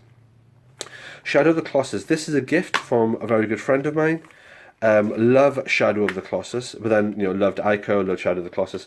I have these on my PS2, and even though my PS2 is not set up, I still have those games, just, nostalgia's sake. Sometimes you want the physical game. Even if you don't have that particular console, you just want it on your shelf. I also have the Ico and Shadow of Colossus combined remaster on PS3. I've also played it on PS3 as well, enjoy that. And even though I have Shadow of the Colossus here, the fact that Ico hasn't been remastered for PS4 means I'm going to be hanging on to that as well. Where is our Ico remaster? It would be so good. So good. Shadow Tactics. Again, I believe this is available on PS5. I don't know anything about this. I love the title, I love the font, and I love the art. It's some kind of strategy game involving ninjas or samurai or something. I don't know. But based on literally the last 2 sentences that I just said, I'm in. I'm in all day, every day. Alright. Shin Megami Tensei 3 Nocturne. Mystic has this in his video, actually. He's got a lot of Persona, a lot of Shin Megami Tensei. I only have this SMT, as they call it, Shin Megami Tensei. I've never played it. I know nothing about it. But I'm just falling foul of the hype at this point. I'm probably going to end up getting a bunch more Persona games before I actually get a chance to crack out Persona and play it and try it for myself. But what the hell. Speaking of hype and FOMO, I randomly bought Soul Hackers 2. I don't have Soul Hackers. This is another Atlas franchise. I think it's another spin-off from Persona and Shin Megami Tensei. PS5 version available, but it wasn't when I tried to buy it, so I just bought the PS4 version. I think it's just anime girls in an anime setting shooting and stabbing things. I mean, love it. Can't go wrong. It comes with these, which are kind of like hollow card things. These look cool. I don't know what I'm going to do with them. They look kind of cool. Generally with stuff like this, like I mentioned with Observer and the soundtrack and a few of the boxes I've opened, I've had a few freebies in. I generally just hang on to them until I've played the thing. And once I've played whatever it is I'm talking about, I decide whether or not I'm into it enough to want the extra. So for example, Life is Strange came with a soundtrack CD and bits and pieces. I played it, I loved it, I wanted that soundtrack CD. Whereas if I was to play a game and find it quite mediocre, or maybe even get rid of it, then I would get rid of the extras as well. I tend to sell them on eBay distinct to the game, because you split things up, you can sometimes get better value that way. Space Hulk Tactics, Warhammer 40k, strategy tactic game. Don't know anything about it, but Warhammer games are good. They've gotten to a point now where I think Warhammer games really now are becoming their own little mini genre, and I am really looking forward to diving into them more. The only one that I really played is Warhammer Space Marine, which is the third-person over-the-shoulder shooter, a little bit like Gears of War. And I believe still Space Marine 2 is coming out this year. That was brilliant. But generally, big fan of tactics games, big fan of the 40k universe, so why wouldn't I have this? Spider-Man. Has this been remastered for PS5? I feel like possibly it has. In which case, I may or may not get an upgrade. Again, that thing about visual fidelity and seeing that difference, I just don't know if it's going to be ever worth it. When I say like you'll get an upgrade, I don't want you to think I'm just made out of money, I'm just buying all these PS4 games and I'm going to get rid of them before I ever play them. There'll be a use case for this. So for example, when I've said before, I've upgraded things because I've got a PS3 version. He says trying to find a PS3 version. So, for example, something like this. If it's a game that's on PS3 and it's on PS4 and I've got the PS4 version, I will normally, not in the case of Shadow of the Colossus, to be fair, it's not a great example, but I will normally get rid of the PS3 version. But that's not a matter of throwing it in the bin. I might sell it on eBay, or I might go to a local game shop and part exchange it for credit and get another PS4 game. But most often what I tend to do is I use it for another purpose. So for example, I might give it to a friend of mine who's still got a PS3. I might give it to his kids who are using PS3s rather than PS4s and PS5s. Another friend of mine has an Airbnb, which he's set up with a bunch of retro consoles. So he's got it set up with a PS3, an Xbox 360. I mean, I say retro. To me, they feel very modern, but he's got it set up with those. And so I've given him my Xbox 360 games that I've bought on Xbox One remasters and things like that. And so they go to good use. They get used by people. My girlfriend currently has my PS3. And when I upgrade from my PS4 to my PS5, I'm going to give her my PS4. And so these PS4 games are going to live at her house. She may play them. She's not that much of a gamer. But I will play them. So if I was to get a PS5 version of this, chances are I would end up playing this physical disc just at her house. So I don't know. Like I say, don't get too hung up on the fact that there might be a lot of churn in my collection as I slowly upgrade. It doesn't particularly bother me. And to be fair, I do kind of enjoy the hunt and the upgrade. So it is what it is. Moving on to a PS5 game, Stray, Game of the Year in so many ways. I haven't played it. Obviously, because I've got the PS5 version, I don't have my PS5 yet. I think it is available on the PS4, but I happen to pick up the PS5 version. It's got some extra features here. I think this is the I Am 8-bit limited edition print, but it's now available on Amazon. Had I known, I would have just picked it up off Amazon, not because I'm trying to especially support Amazon, but because it's a much more straightforward purchasing process. Sometimes when you buy these things from these limited run or small run manufacturers like I Am 8-bit, you can order them and it can take forever for them to turn up. We're talking a year and a half. In fact, I think I've got 3 Switch games I'm waiting for from somewhere. There's a special reserve game somewhere, and I've been waiting them for about a year and a half and they're still not here yet. So yeah, Stray, you can now get it off Amazon. Really looking forward to playing it, and yeah, another PS5 gem, I think. All right.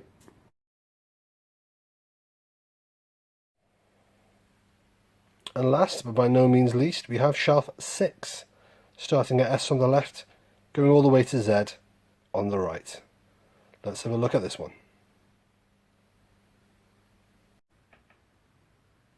And here we are. This is the 6th and final shelf of my PS4 collection, or my PS4, PS5 collection. Let's get straight into it. We have Street Fighter V Champion Edition. From what I gather, Street Fighter V was a bit of an abomination of an original release. The first release of this that came out to retail was such a shambles that it got slated at review. I haven't played that. In fact, I haven't played this. I do love Street Fighter, though. I'm currently working my way through all the old 2D... I say 2D, they're all 2D, I guess. But all the old 2D Street Fighter games. And I am up to Street Fighter 2 Second Impact, Third Strike, something like that, on the Dreamcast. I'm just kind of working through it all, really enjoying it. Yeah, I love Street Fighter. Be really interested to play Street Fighter 4 and 5, and definitely interested to see where this one ends up going.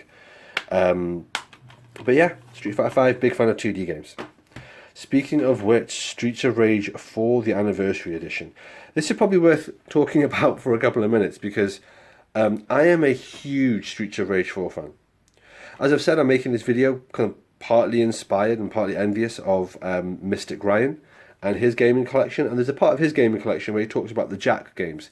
He's a huge Jak and Daxter fan. Well, I guess I'm an equivalent huge Streets of Rage fan, to the extent that I have this on my PS4. I have the physical version as well on my Switch. I have it digitally on my Switch in case I'm out somewhere and I want to play it and I haven't got it to hand physically. I also have it digitally on my Logitech G Cloud. I also have it in my Steam library. I think I have it on my Xbox One. And I'm probably going to get it physically on my Xbox One as well. I absolutely adore this. And watching Ryan's video and looking at his Jak and Daxter shrine, which is a really cool bit of the video, it just got me thinking that I would quite like to do something similar for Streets of Rage in my house. Not just Streets of Rage 4, but Streets of Rage 1, 2, 3, and 4. I'd quite like to do that. I'd quite like to have a different version of every single, an example of every single different version of cover, because initially when this came out, before it got a retail release, there was something like 5 different limited run game variants of the cover. And I think that would be awesome. There's also this cool little statue. It's about sort of like this big of Blaze and Axel I could get. I already have the soundtrack. There's limited edition prints and bits and pieces. I don't know. I'm tempted to build a Streets of Rage shrine. What does anyone think? Is anyone still watching? If anyone's still watching, what do you think? Should I build a Streets of Rage shrine? Moving on, we have The Surge, which is essentially a sci-fi version of Dark Souls. That's what I've been told. I haven't played it. Looks good. Good enough that I got a sequel, The Surge 2. So again, sci-fi version of Dark Souls. Why wouldn't I check this out? It wasn't too expensive. This is an early generation PS4 game, as far as I'm aware, for both of these. So Tekken 7. I mentioned earlier VR. I don't have PlayStation VR. I'm not going to get PlayStation VR. But Tekken is fun. I wasn't a fan of the earlier Tekken games, like Tekken 1, 2, and 3 back in the original day on PlayStation. But the more recent Tekken games, hell of a lot of fun, good button mashing games. I'm not a great fighting game expert. I'm okay, but I'm not going to pretend like I'm amazing at it. I'm pretty good, but that's about it. Torment, Tides of Numera. I don't know what this is. I saw this in a shop and it was going dirt cheap. And so I picked it up. I think it's some kind of RPG. Some kind of action RPG of some kind. Is it a bit like Diablo? I don't know. Maybe it's terrible. I've no idea. Trek to Yomi. I specifically tracked this down and bought this. I think they've got some special reserve games. Really interesting, the visual style here. Picking it up on PS5 was a bit of an indulgence. This did not strike me as a sort of game where the PS4 to PS5 graphical difference is going to really be noticeable in any way. It's a black and white 2D side scroller. But that said, see, it's come with loads of extra features and bits and pieces. That said, I do have it on PS5. It looks good. I think it got good reviews, although ironically no one really talks about it now, so it may have just kind of been lost in obscurity. But yeah, another one for my PS5 collection. Not my last PS5 game though. Uncharted. Who has a PS4 game collection without having the Uncharted trilogy? Nothing to say about this other than it is good. And I do have Uncharted 1, 2, and 3 on my PS3, and they've now been demoted and used for someone else's collection. The one thing that I think slightly is disappointing about this is it would have been nice if this had Golden Abyss, the PS Vita Uncharted exclusive, because otherwise that game, which by all accounts is extremely good, I have it on my Vita, I haven't played it yet, but by all accounts that game is now orphaned on that particular console. And I don't often get a chance to power up my Vita or take it with me. I just have too many other handheld consoles that I tend to have around. But yeah, Uncharted collection. Very predictably next, Uncharted 4, A Thief's End. Looks great. When it comes to these series, I tend to have a bit of a odd tendency. Once it gets to like a release like this, Uncharted 4, because it takes a little while for it to come out, when it does come out, I'm always like, do you know what? I'm not going to play this until I replay all the others. So I haven't played Uncharted 4 yet. What I plan to do is take a couple of weeks off and just kill off Uncharted 1, 2, 3, and then play 4. I don't know why. I don't need to do that, but sometimes I really like taking a run-up when these big franchises come out. And then obviously I'd play Uncharted 4, and then I would play Uncharted Lost Legacy. I think this game was also well received. Ended up being a bit more than DLC, as it were. So yeah, Uncharted, The Lost Legacy. Those 3 games are things that I have in common with Ryan from Mystic's channel. So yeah, who doesn't have the Uncharted games? Now someone in the comments will be like, I don't have the Uncharted games. Yeah, I mean, statistically some people aren't going to. That's just the way of the world. Until Dawn, haven't played it. Looks good, obviously well received. I believe they're doing a PS5 from the ground up remake, and so you know that I'll be picking that up because it'll be a remake rather than a remaster. But yeah, I'll probably again play this during a week-long binge. I mentioned these week-long binges a couple of times when I talked about Gears of War and a few other things. The things that I do every now and again, sometimes I'll get a break from work, I'll take a week off, I'll take 2 weeks off. And I'll either set a particular game and say I'm going to kill this off in this week, or I'll get a bunch of shorter games and kill them off. Was it last year or the year before? I took a week off and I did from Monday to Friday of my time off, so sandwiched by the weekends. I did 5 Call of Duty games, the campaigns, start to finish. Because a Call of Duty campaign takes about 8 hours. You get up at 9 o'clock, you treat it like a working day, you put on your shirt and tie, you sit down with Call of Duty, smash it by 5 or 6 o'clock in the evening. It's fun. It's fun doing those, like 5 games in 5 days. Valkyrie Elysium. I'm going to be completely honest. I picked this up because I thought it was part of the Valkyria Chronicles series. It's not, but it's some kind of Square Enix PS5 role-playing game. Looks cool. I know nothing about it. Why not? Speaking of Valkyria Chronicles, I have Valkyria Chronicles 4 here.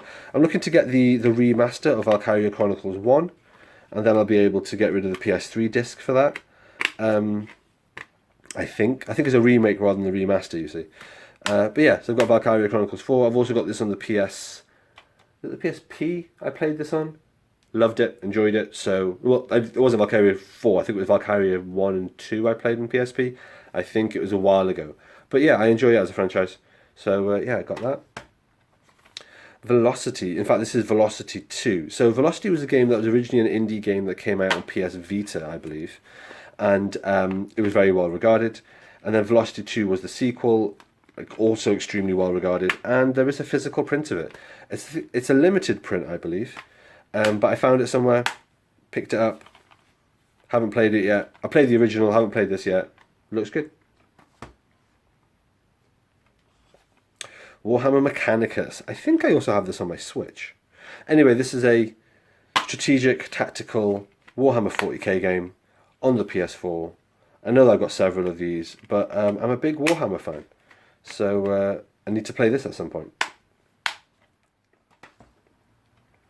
Wasteland 3. I know nothing about this. I've got the Day 1 edition, and the box isn't in the best condition. That's something else I do, I guess. When if I was to upgrade a particular game from PS4 to PS5, then that box would then become a donor box for other existing games in my collection to help sort them out, correct any defects, fix any scuffs, that sort of thing. Wasteland 3, I don't know what it's about. People have explained it to me as something between Diablo and Fallout. I'm not massively familiar with either of those franchises. But undeterred by this, I got Wasteland 3. Wipeout Omega Collection. I love Wipeout. I'm a huge Anti-Gravity Racer fan. Wipeout is the absolute top tier. It is the absolute top tier. The Omega Collection contains Wipeout HD, Wipeout Fury, and Wipeout 2048. I have Wipeout 2048 on my PS Vita as well. I have platinumed all of this. It is brilliant. Love it. I play it all the time. I not only have it physically here, but I also have it purchased digitally on my PS4. So quite often, you might watch an episode or something, and then I've got 10-15 minutes to kill. I'll just fire at Wipeout and kill off a couple of tracks, set a few records, try a few different vehicles. I just love Wipeout in every way. Having the Omega Collection is fantastic. I really wish we were going to get an Alpha Collection one day.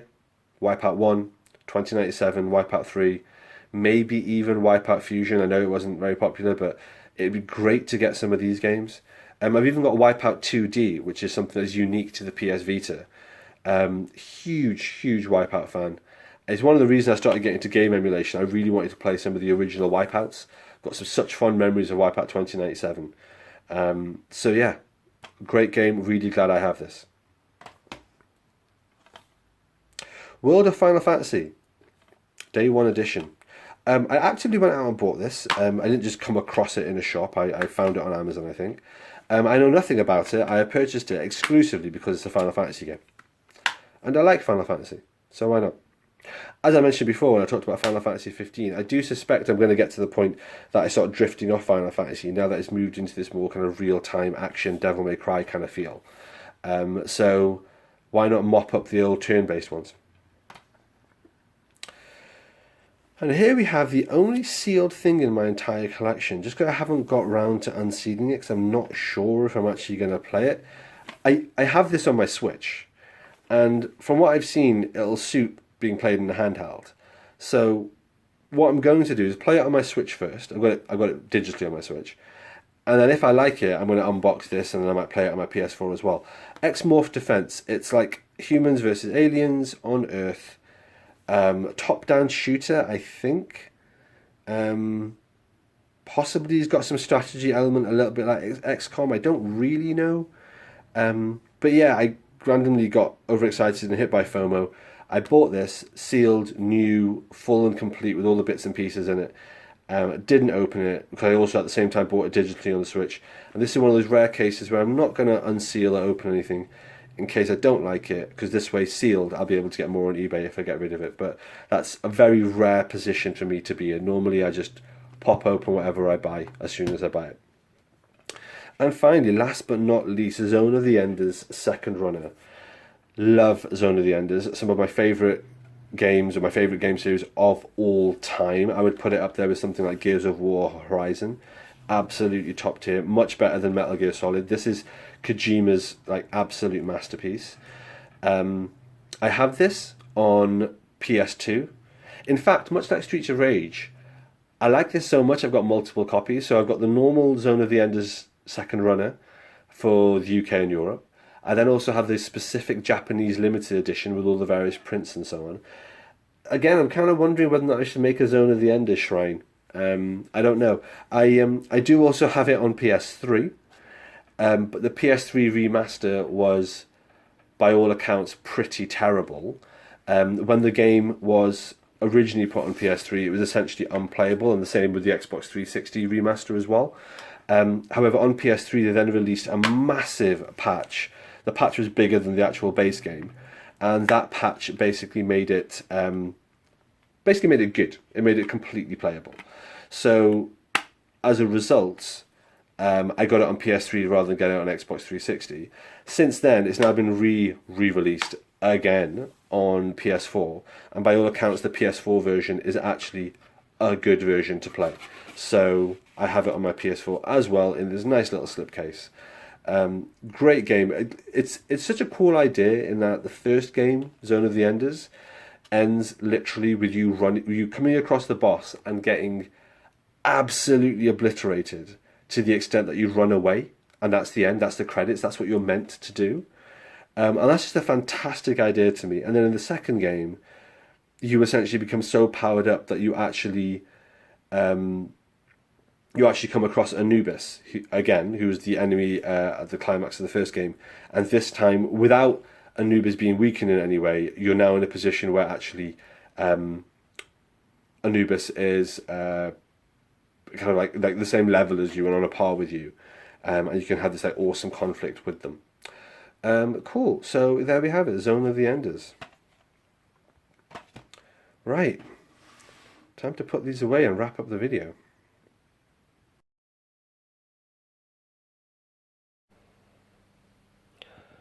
Well, that's the end of it. Thanks for watching, everyone. Thank you so much for anyone who's managed to watch this entire thing, whether you've listened to it as a podcast or whether you've actually watched it. Let me know what you think and your thoughts down below. Are you interested in these sorts of videos? If you are, then basically don't subscribe to me. You should probably subscribe to Mystic instead, because he does great videos like this all the time. My channel is more of a comic channel. But, yeah, if you are interested, let me know. Let me know what you think in the comments down below. And above all, if this video is interesting, is anyone interested in me doing a similar thing for my Xbox One collection? Shout out in the comments.